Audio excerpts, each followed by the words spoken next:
Well, hello. Glad you could join me today. Some of you may have been wondering, when is Jeremy going to come up with something truly amusing and inspired? No, no, no. You were wondering, how does Jeremy come up with those silly little ditties in the backgrounds of his videos? Well, rejoice, friends, for today I will show you.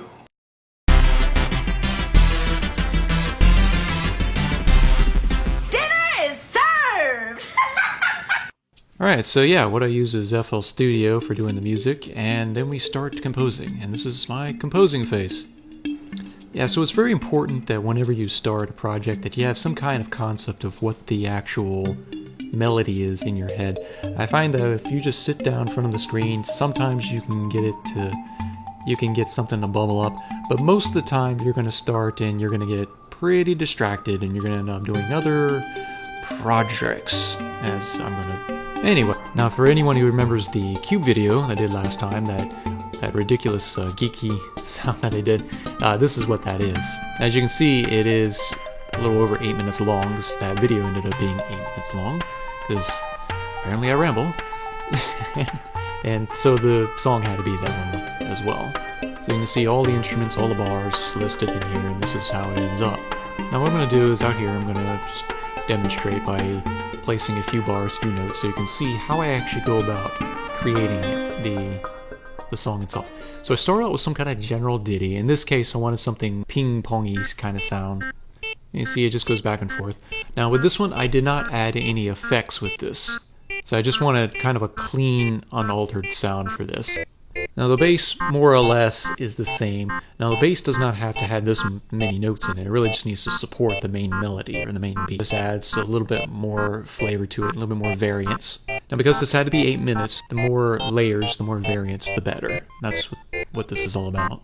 Now once the song starts going for a while, I would add a primary melody, and that's what this is. So if you had to whistle this is pretty much what you would whistle this part. Not that I wouldn't be whistling this or anything.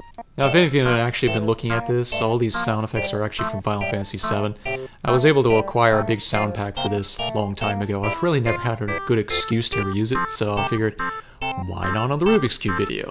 I felt I need a little bit more bass, so that's what this line's for. You can see it's very simple, there's not much to it. Now there's this one other little line here, it's just a little sound effect I wanted to throw in. So it's doo-doo-doo-doo, just not much, I want to throw that in there. I actually kind of ran out of time, I wanted to kind of litter the song full of these things. Now to also add to the length, what I would do is alter the pitch from time to time. See, there it is.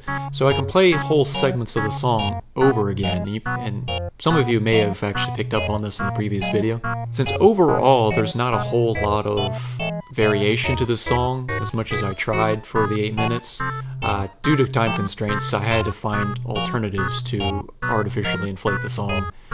So changing the pitch every once in a while is a good tactic, or at least it's what I went with anyways. So yeah, for any of you who have seen my E3 and Cake video, I did have a backbeat on that, and that's what this is.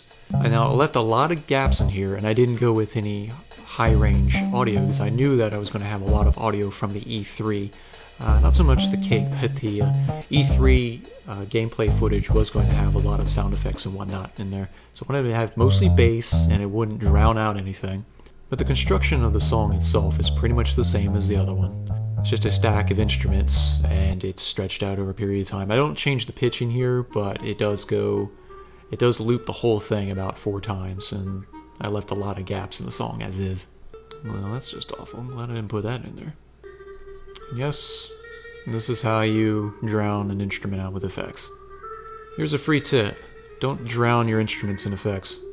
I'm trying to keep it kind of low, but I do actually have the backbeat for this video, and this is what it is. Now, may not be too obvious, but I made this song back in FL Studio 3, I think.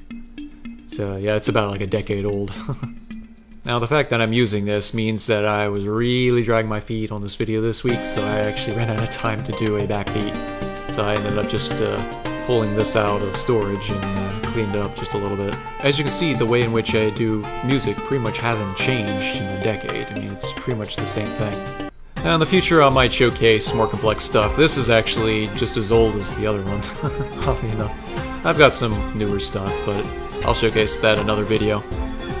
I think pretty much covered the gist of how I create basic backbeats for the videos, and I will continue to add them and improve them as my videos go forth.